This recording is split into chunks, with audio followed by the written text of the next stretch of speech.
for our customers, employees and shareholders by enhancing the health and well-being of the pets, people and the livestock.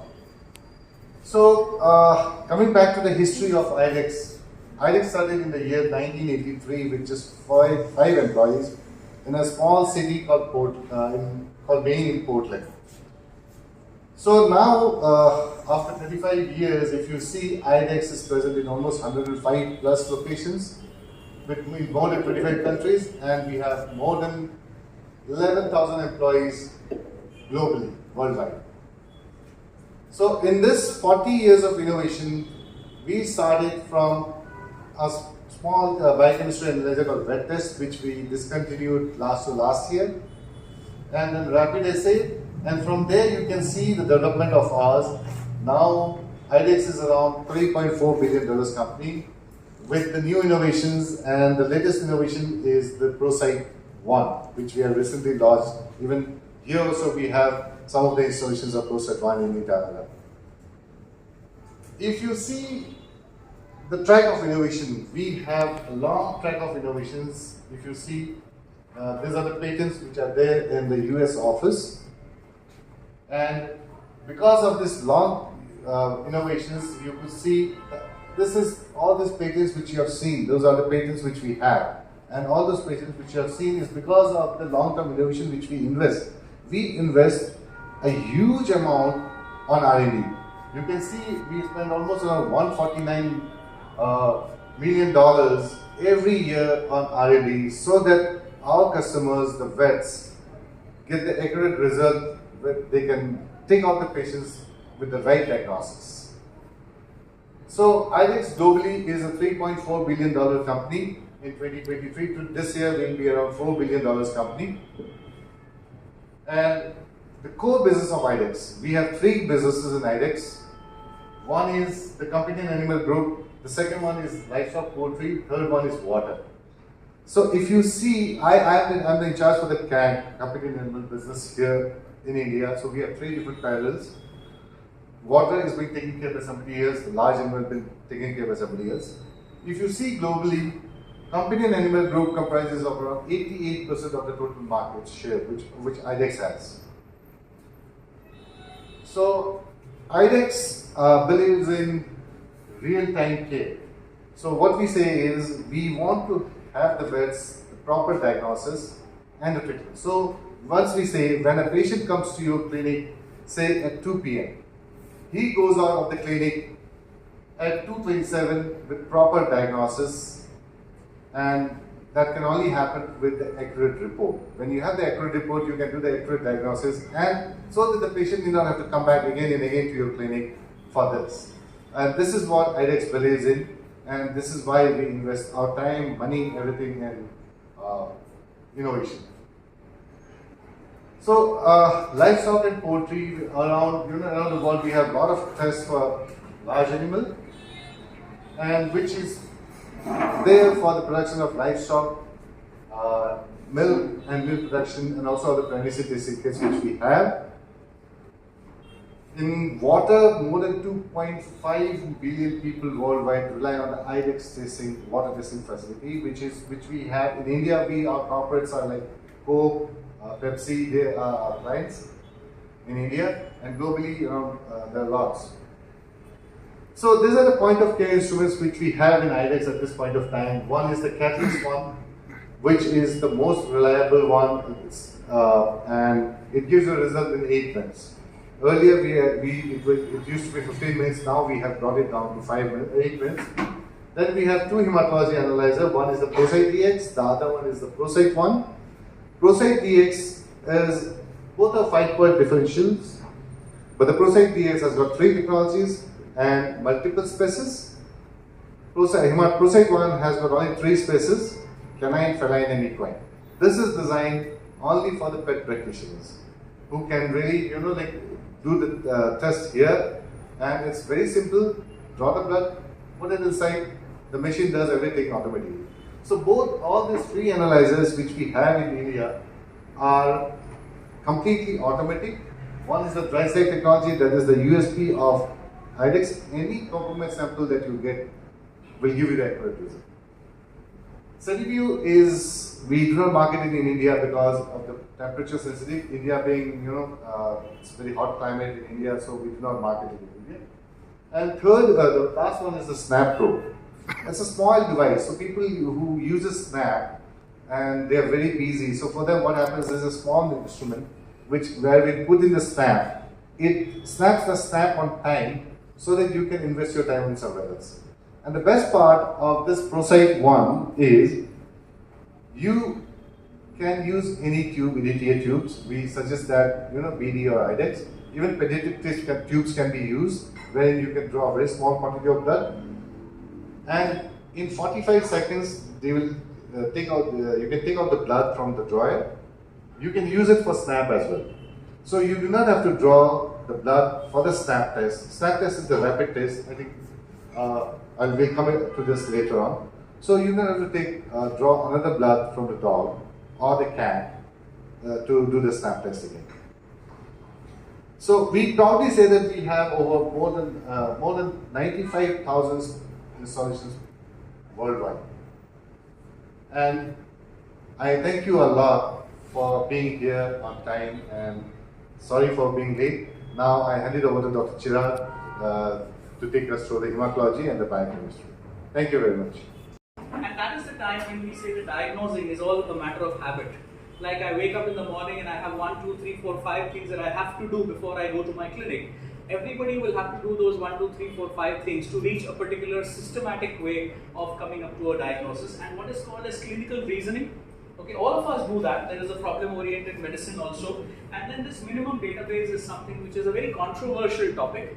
I use the word controversial because a minimum database for a Dr. A is different than for a Dr. B. Now, how can that happen? We all have read the same medicine book and the pathology book. So even if before 30 years, I know that a minimum database includes a CBC, a urinalysis, a complete chemistry profile, and then probably something else also. So if somebody says that, oh, I got a complete blood work and I did an SGPT, and I did a creatinine, and I did a CBC, and here is my complete blood work, then I feel very unhappy when I hear that story. I feel that the younger generation is far more empowered today, that they will have to do everything right. Probably I am still allowed to make mistakes after 30 years of practice, saying that, oh, he's an old guy. Okay, but you guys are absolutely young and you should have the understanding of doing everything right. So remember that this is something that we need to do. Identifiable problem. I can't have a vague sign. I can't have that dog, cat coming into my clinic and saying that, oh, I don't know what's wrong. Just figure out. That's a very vague clinical sign. So I cannot do any diagnosis on that part. Okay, alternative approaches will have to be done. I'll have to figure out all my clinical skills or all my communication skills will have to be used to find the answer from the patient parent first, and then from the pet also. And then again we talk about the minimum database. There will be pet parents who will not want to do the minimum database also. So how do you approach them?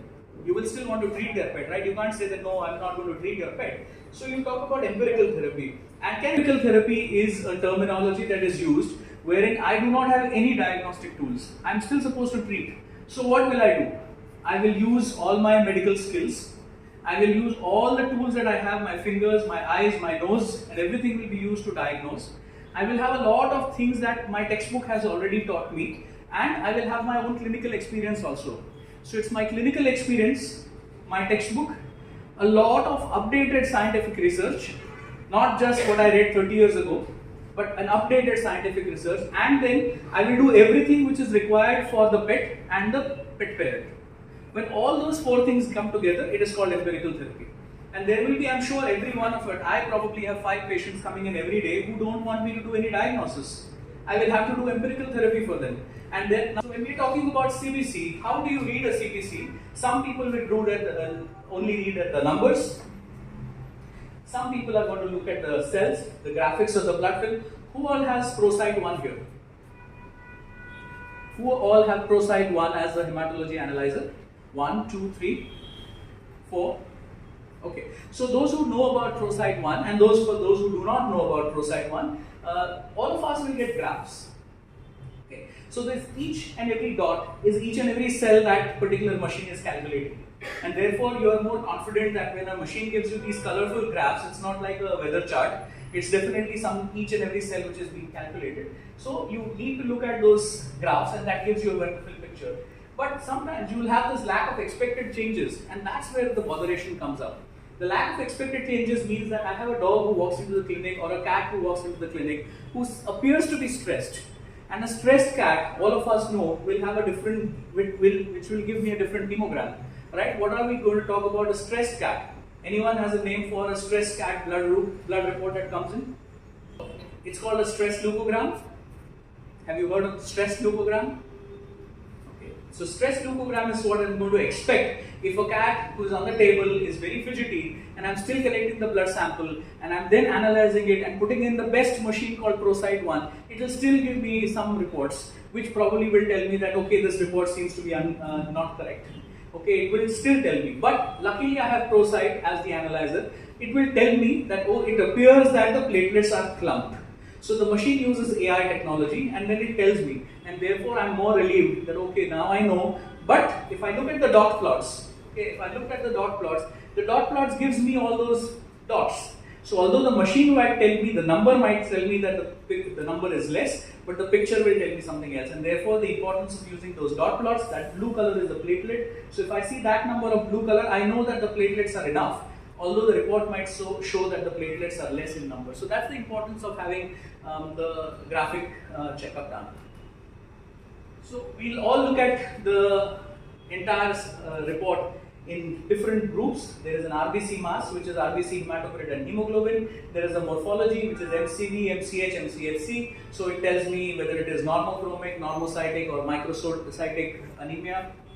An earthquake, or for that matter, something as an emergency. So I had to rush out without being properly dressed. So those are my reticulocytes. They are not completely formed, they are not completely mature yet, but the bone marrow has sent them out to fight, or for that matter, for any other reason, because the body thinks that, or the bone marrow thinks that their requirement is very high into the bloodstream. Easy to understand now? Regenerative reticulocytosis. It happens when two reasons: accidents or emergencies. So accident is hemorrhage and blood loss for any reason, but hemorrhage and blood loss can happen even with certain subtle diseases. So we'll talk about that.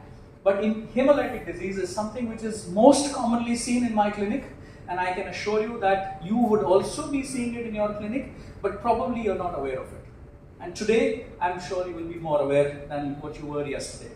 So these are immune-mediated disease. Do we see immune-mediated diseases in Itanagar?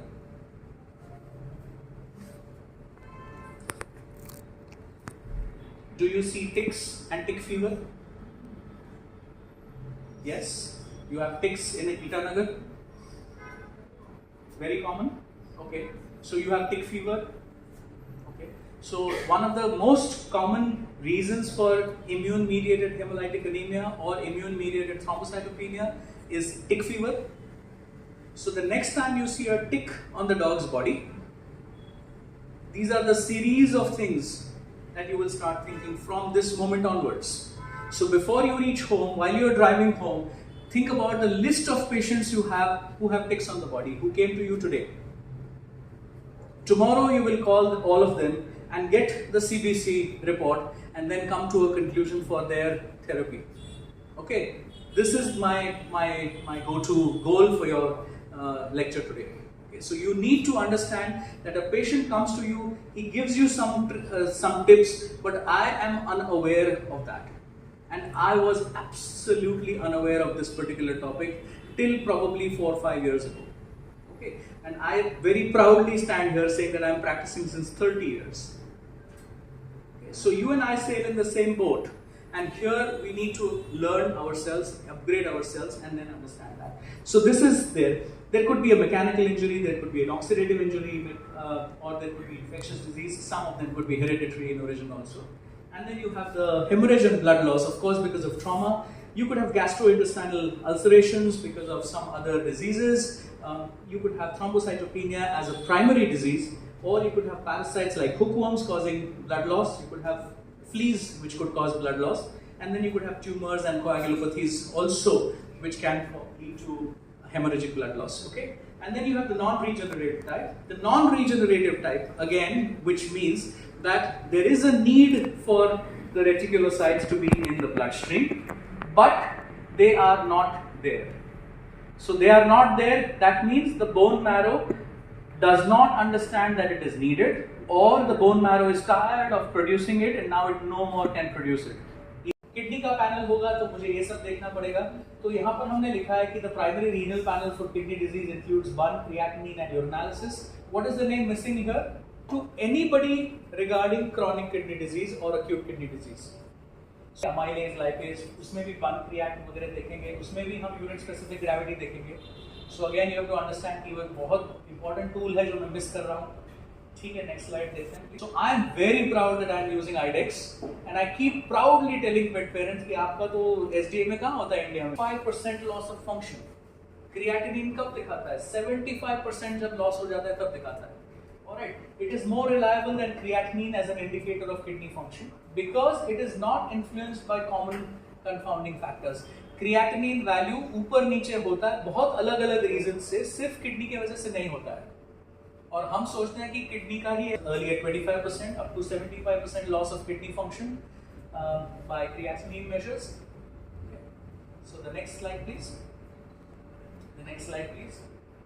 So okay, so जब body mass पूरी दुनिया में हर एक veterinary doctor के लिए ये guidelines बनाई है, उसमें ये नहीं चलेगा कि 30 ईयर एक्सपीरियंस वाले डॉक्टर दवे का गाइडलाइन अलग है और आपका गाइडलाइन अलग है, ऐसा नहीं होगा। We'll all have to believe these guidelines. CKD is defined as a persistent renal function loss. IRIS recommends SDMA as a diagnostic indicator of CKD. So जब इंटरनेशनल रीनल इंस्टीट्यूट कह रहा है, इंटरेस्ट सोसाइटी कह रहा है, तो फिर मुझे उसको तो मानना ही पड़ेगा। और वो मानने के लिए मैं आपसे रिक्वेस्ट कर रहा हूँ कि प्लीज आप उसको यूज करें। ओके, ठीक है, next slide please. So concurrent diseases की जब हम बात कर रहे थे कि जैसे हमने बताया कि सिर्फ किडनी का अफेक्शन होता है तो भी एसडीए में बढ़ता है, but any other diseases that also lead to a kidney malfunction will also be shown by this particular disease.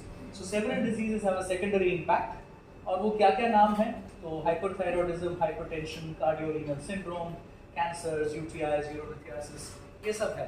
क्यों ऐसा लगता है कि ये सब में बढ़ता है? क्योंकि SDA में हर एक cell, so remember this sentence, I'm giving you a tip for diagnosis of a patient which is hiding its problems. Next slide, कि मैं यूरिन सैंपल टेस्ट करता हूँ और अगर उसमें specific gravity for a dog it is less than 1030, 1.030, and for a cat it is less than 1.035, it immediately tells me that my dog has a chronic kidney disease. Alright, so that is the importance of that small little 2500 rupee wala utensil, refractometer. Okay, so imagine how important it is, please. So ये कैसे investigate करना है, manage करना है और monitor करना है, उसके बारे में बात है। Let's take the next slide. So iris के स्टेप्स है, डायग्नोसिस और स्टेजिंग करने की बात है।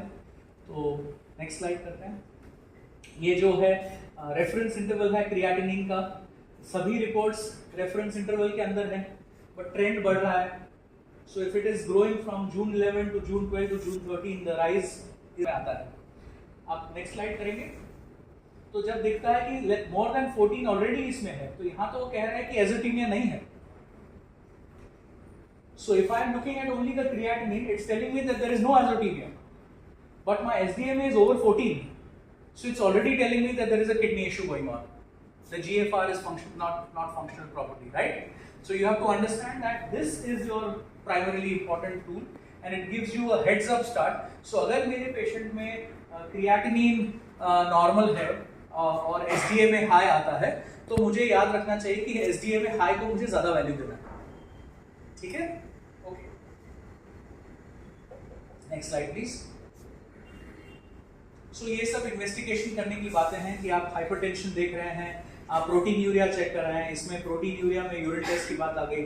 आप फास्फोरस देख रहे हैं कि फास्फोरस लेस देन 4.6 होना चाहिए। आप कॉशन से जो भी ड्रग्स आप यूज करने वाले हैं वो सोच समझ करके आप यूज करिएगा। प्री रीनल और पोस्ट रीनल एब्नॉर्मलिटीज के बारे में ध्यान रखिएगा, और फ्रेश वाटर हमेशा पानी पिलाने के लिए मिलना चाहिए, ये भी ध्यान रखिएगा। सो ये है स्टेज 1। स्टेज 2 में भी आपको देखना है कि क्या क्या हमको ध्यान रखना है, ऐसे स्टेज 3 का थेरेपी, स्टेज 4 का थेरेपी, ये सभी आइरिस की जो गाइडलाइंस हैं वो आपको आराम से गूगल पर से